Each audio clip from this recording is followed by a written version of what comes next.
Thanks, Gladys. Live from county number 42, and special thanks to the Acacia Premier for hosting us today. And like you mentioned, that conversation you're having in studio about the finance bill and the taxation and games that happen in Parliament is something that my colleague Zainab Ismail is following up with the people of Kisumu County. We want to hear what their thoughts are about the same issue affecting them and how the cost of living has been rising and what they think should be done going forward. But before we get into that, let's start speaking to the people who actually run the county. Their theme here is Teach Tire, meaning work continues all day, every day. Let me introduce my guest, starting from my immediate left. We have the Finance Minister, CEC, it's called Neri Achar, and then followed by the Lands, Housing and Physical Planning, CEC, Mr. Dixon Obungu. And last but not least is the Agriculture, Livestock and Fisheries, CEC, Gilchrist Owur Okwom. Thank you so much for making time for us. Thank you, Trevor. And Honorable Achar, I'll start with you because this is something that is almost topical, the issue of finances. And we've been speaking to some of the people around here in the county, and their concern is most of the suppliers who worked for the county have not really been paid.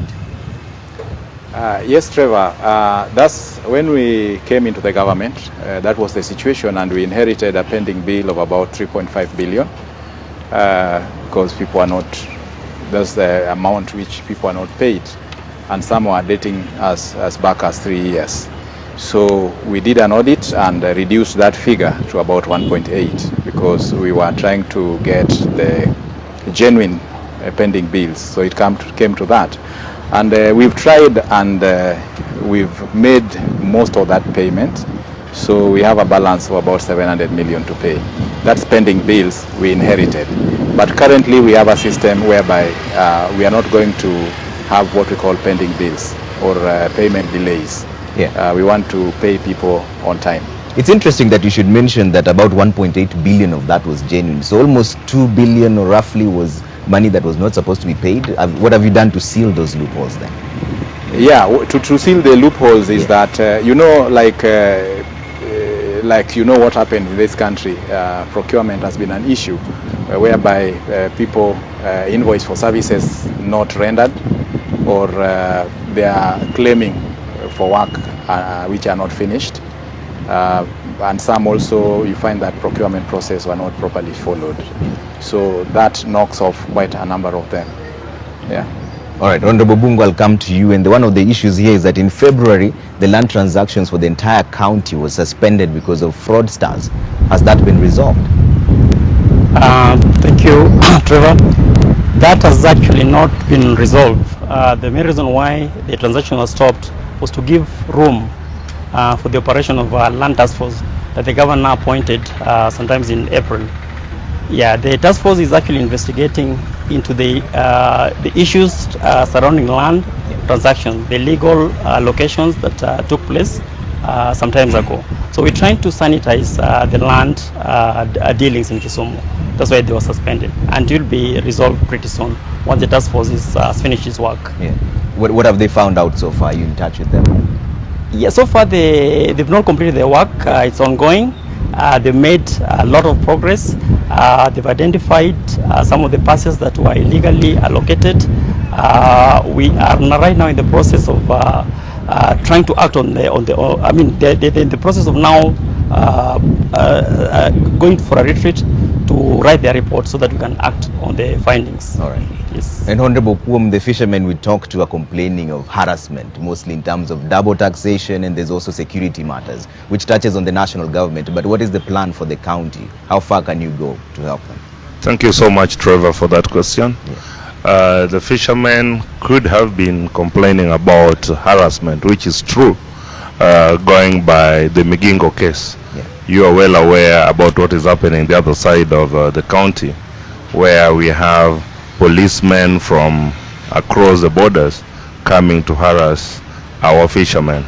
But that is an issue that is being tackled by the national government because security remains domiciled in the national government, and also Migingo falls in the other county.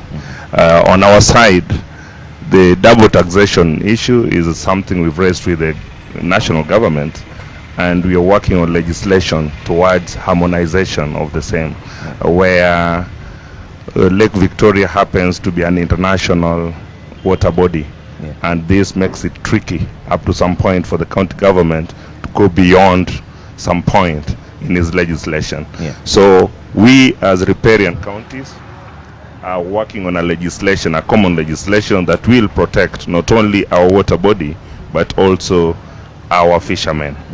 And we're also appealing to the national government to work more closely in collaboration with the county government so that the fishermen do not feel harassed. Yeah. The other aspect of harassment where they may talk of is those who use inappropriate tools and equipment while fishing. So that one we cannot go back on.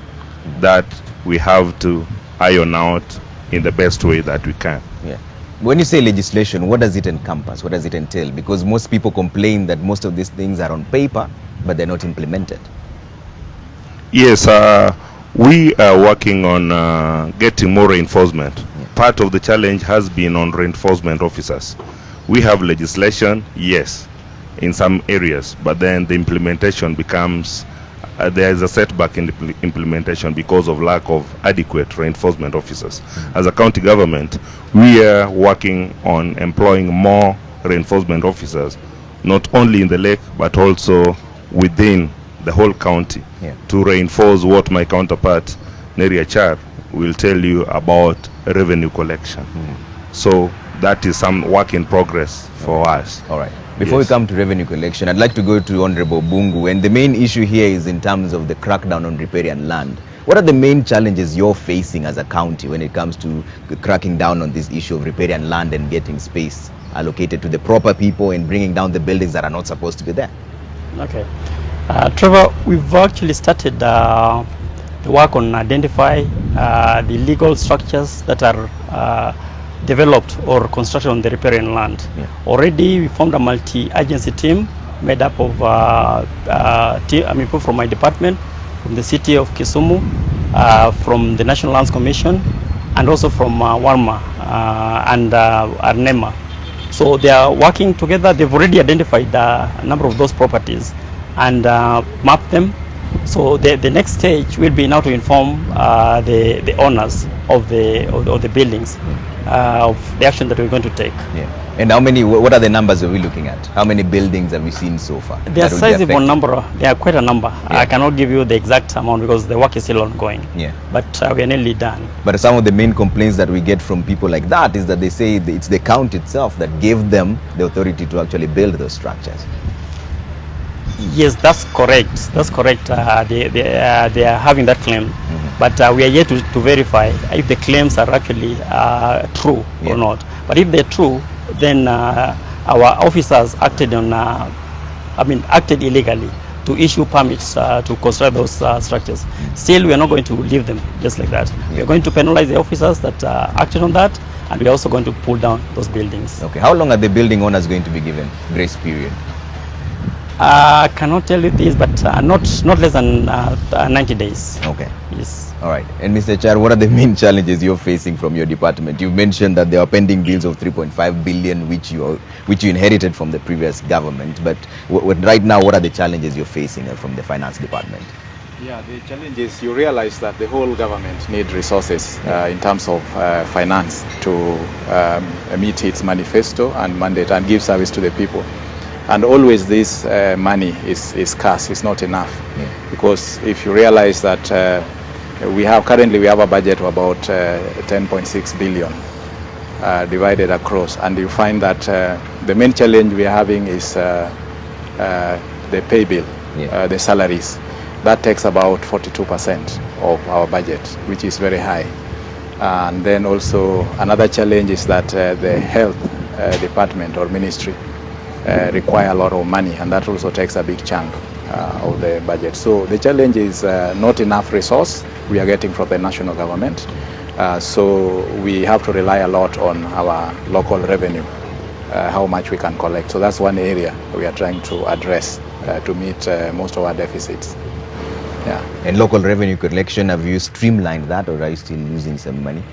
Yes, we 1st of July we have moved to cashless system because we realized that the system whereby people were receiving cash, a lot of temptations are there and we are losing money. So we've gone cashless. which is about in 2 months in use.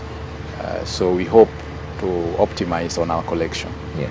Yeah. Mr. Honorable Kuwa might bring to you this question on the issue of the youth involvement when it comes to agriculture, because we've seen a lot of youth saying that there are no jobs. What opportunities lie there from your assessment, having been in that docket for a while? What opportunities are there that need to be exploited? Thank you, Trevor.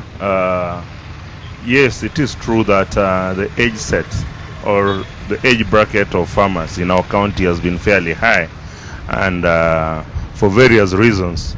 Some of them we can even blame it on our education system and how people were cultured as though being brought up that agriculture and farming is for those who did not go to school.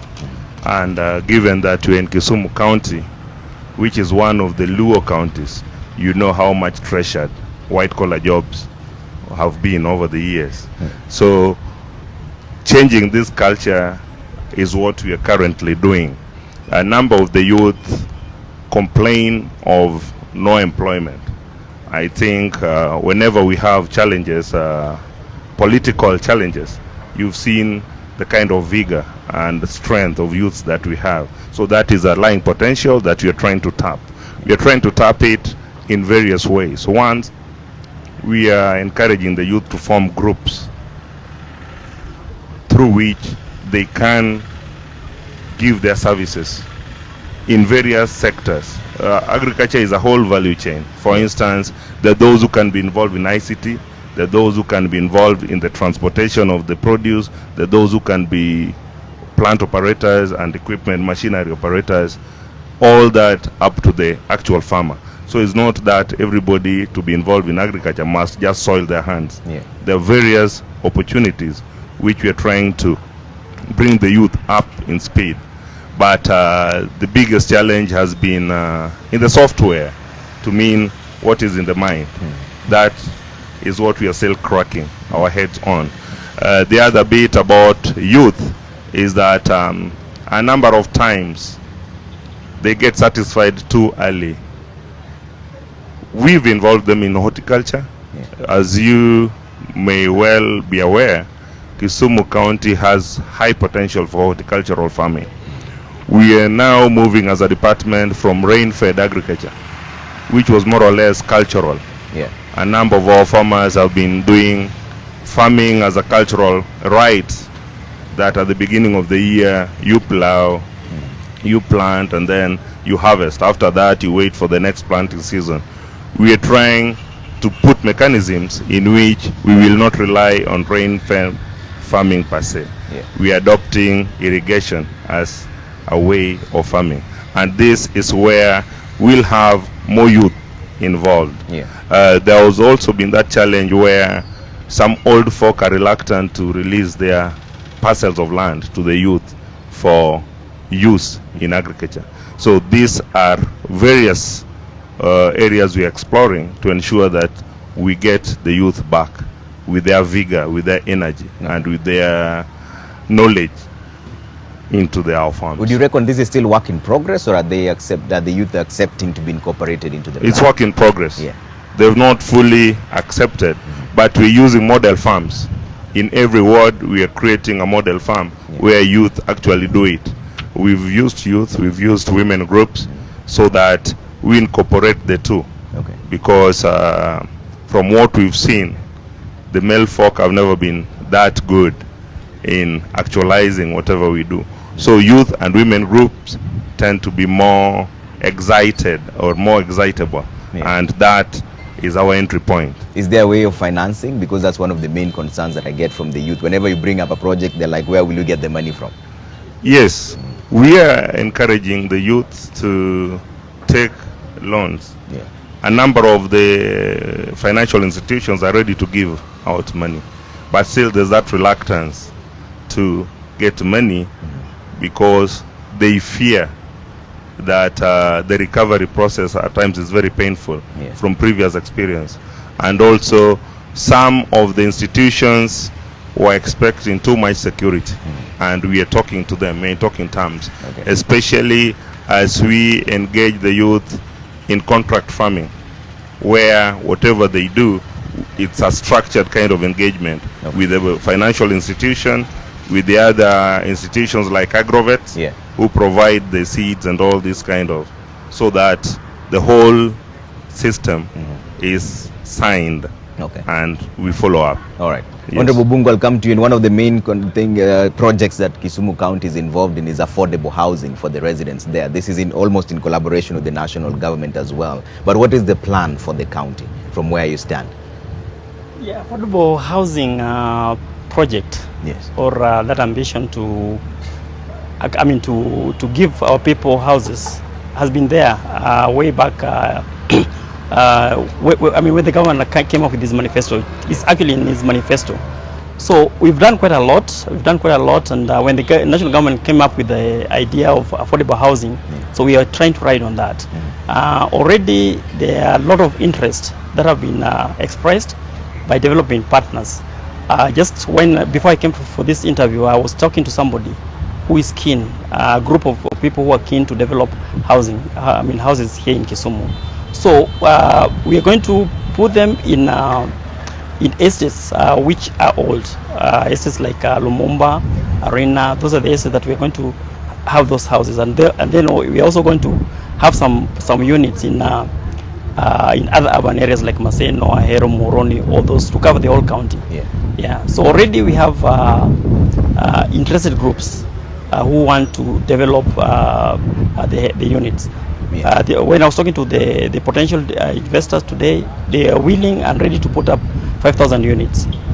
So they're just ready to have a sign. Do you have a tentative groundbreaking date? Or targets?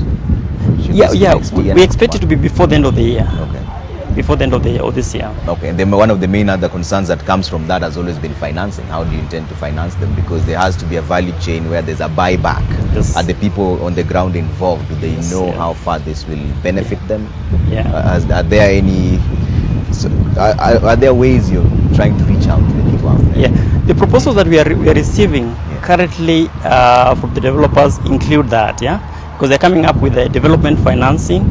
And then once the units are developed, then they're also willing to partner with anybody or to put up some cash in a fund, like the government fund, so that people can access that fund to enable them to buy their houses. Yes. All right. And Mr. Char, when it comes to finance, one of the main concerns that comes to most of the newsrooms is the access to government procurement opportunities by the youth, women, and persons with disabilities. In your own assessment from the county's perspective, how far have you gone, and what are the percentages that goes to this particular vulnerable group? Yes, the percentage which is stated in law is 30% minimum, and I think we are beyond 30%. So we have been assessed by the relevant body who comes to check whether we are complying, and we are above 30%. So, and also our procurement process is very transparent. And at the moment also we have gone e-procurement, end-to-end e-procurement. So the companies get pre-qualified online. We will advertise for jobs online. People will apply online. So everything is going to be done online. And then this is going to create fairness because as you remember the executive order number 2 by the president, which stated clearly that you have to indicate the directors of the companies. So you'll not have a tendency of one person getting so many jobs. So there'll be a lot of fairness and transparency in giving the jobs. And then also payments. This is also going to make payments to be prompt and also in order, because before it could depend on who knows who. If you don't know anybody, your file could just stay there. But with the e-procurement, the invoicing will be queued and they'll be paid first come, first serve. So in procurement we are doing very well. But one of the biggest concerns has always been training for the youth as well, because they come into these tenders and they don't know how to apply, or even if they do, they end up with such a backlog of taxes that their PIN numbers are suspended. Most of the stuff they have are auctioned. Is there a plan to train the youth so that they know how to access all these tenders and also how to execute them without falling on the wrong side of the law, so to speak? Yes, that has been a challenge, because you realize that as much as we have that percentage to the youth, most youth are not aware of this, and then even if they're aware, they don't know how to go about it. So we are going to work very much with the local leaders, and then the elected leaders like MCAs to sensitize the youth. And we are going to have radio programs to educate them on how to apply when these opportunities arise. Yeah. All right, and I'd like to give all of you a chance to just give us an overview of your plan going forward as we come to an end. What do you expect to achieve as a county and in your department as well, and what you've already done so far? And I'll start with you. Yes. So in the next 5 years, or maybe in the next 4 years, so to speak, what do you want to be known for? Yes. Currently, our revenue, local, the own revenue we collect is below 1 billion. So what I'm targeting to do a minimum of 5 billion in the next 5 years. How? What does that entail? Does that mean you're going to tax people more, or what is the plan for that? The plan for that, even at the moment, when we are collecting 1 billion, the research shows that we are collecting just about 20%. So my effort is to do about 100% collection. Without necessarily increasing anything. At the moment, we are not collecting the way we are supposed to collect. Okay. So that, as per the research, it puts us that our potential, revenue potential, arising from the research done by Smith International, World Bank, and National Treasury, puts Kisumu that the revenue potential is 7.1 billion. So that's where I'm aiming at. But I believe in the next 4 or 5 years, if we can attain 5 billion, that is achievable by just doing enforcement and bringing the system like what we have brought now, and also sensitizing the people to comply, and also make tax payment to be very, very easy for people. So that's what I'm planning to do the next 4 years. And then also I would like to bring a financial discipline, whereby we don't want people coming to the government corridors looking for tenders or chasing payments. People should just do work from where they are sitting, and payments, they should just be getting money in their accounts. So I'm working towards that efficiency in the government in terms of payments. This is such a big gap. Now that you're already working on this, it's like a 6 billion shilling gap. What are the loopholes? You mentioned the issue of collection, and is this connected to graft? Because one would say if you're collecting 1 billion now and the potential is 7.1, this 6 billion is going somewhere. Yes, you realize even Nairobi, when they were collecting cash, they were collecting much less. But now when they went cashless, they are doing about 7 billion at the moment, though their potential is higher. So by doing what we are doing, Nairobi has done it, Kiambu has done it. Kiambu's revenue was also just like ours. But at the moment, after going cashless, Kiambu is doing about 4.5 billion. Other counties are following suit. So it is something which is proven that if we go that route, we are going to realize significant improvement, because graft comes when people collect cash. The temptation is very high, and then they get distracted a bit in their work. But if we follow this route, we are going to realize maximum collection of revenue. So cashless system of collecting revenue. Yes, cashless system. All right, we'll keep an eye on that and check with you whether you attain the 7.1 billion or the 5 billion at least. Yes, I can promise you that that is attainable, because it's based on it's something which is empirical. It's scientific. All right. Yes. And Honorable Bungu, what is your plan in the next 4 years? What should we judge you on? Trevor, we have very ambitious plans. You just talked about housing. That's a big one for us. We have to deliver at least maybe 10,000 units by the end of the 5 years, and we believe that it's very achievable. We are trying to not only develop Kisumu as a city, we are also bringing up other urban areas. Already we are planning for Ahero and Maseno to bring them up to town standards, to town levels, and then also other market centers. And then we're also working a lot on infrastructure in all our urban areas. We have development partners like the World Bank who are helping us, who have helped us and are also willing to help us in the next 5 years to develop all those areas, and even many projects within Kisumu town.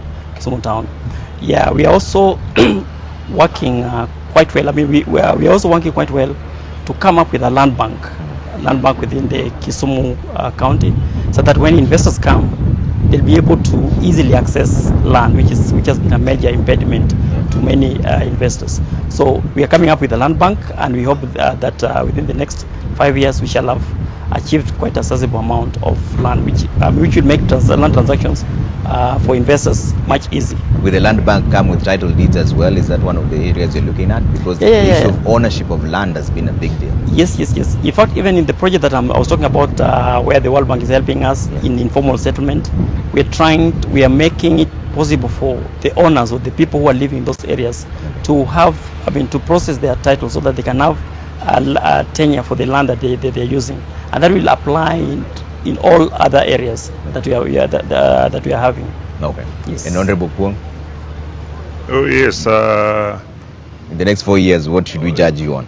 We're talking about, in our manifesto, we talked about food and nutrition security, and that remains key. And we are not talking 4 years. We're talking by 2020, Kisumu County must be food and nutrition secure. Okay. We have a number of plans in place. We already upscaling the use of certified seeds in agriculture. We are diversifying the crops, especially the various ones we had, the drought resistant ones. Yeah. We are bringing them back, the cassavas, the sweet potatoes. So we are taking this back to the people so that we don't only focus on a restricted kind of food for our people. We also upgrading in livestock. We are upgrading our herds so that we don't have herds of cow for prestige, but those that can generate some income. So we already doing so much towards this end. This year alone we gave up to 180 dairy cows to various groups so that we learn the new ways of herding cattle, not the numbers without any profit. We also trying to upgrade the local stock through AI so that we have a breed that has the resistance of the local breed and has the potential to give both meat and milk in larger quantities. We also looking at the fisheries department, where we engaging partners in how to harness this big potential that we have in the lake. We are streamlining the fishing industry so that we move our fisher folk from the hunter-gatherer mentality to something more structured, so that they don't just believe that the lake is theirs and there's fish. So it's something that does not have an end. We are also looking forward to having hatcheries and nurseries where we'll restock the lake so that the dwindling breeds is a thing of the past. Fish cage farming is something we are adopting with groups, and we are engaging the youth, as we say, among others. In livestock, in veterinary, we are upscaling our workforce. We intend to employ more extension officers. As you may already know, is that agriculture without extension services is dead.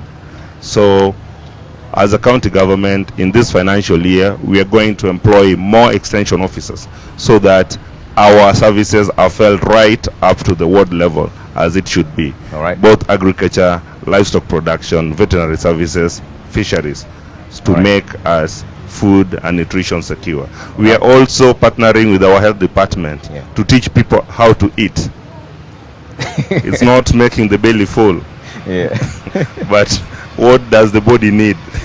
So you find where somebody is taking uji and maize without beans so that you're full, but what you've given your body nutritionally is very minimal. So those are the kind of things we are trying to do for our people, so that by 2020 we're also looking forward to establishing a strategic food reserve for the county. You reckon that like this year we had a bumper harvest, but where to store this? So this leads to people selling at throwaway prices at some time. In the next 3 or 4 months, they'll be purchasing the same that they sold at very high prices. So as a county, we are going to we are looking forward to putting up some strategic food reserve.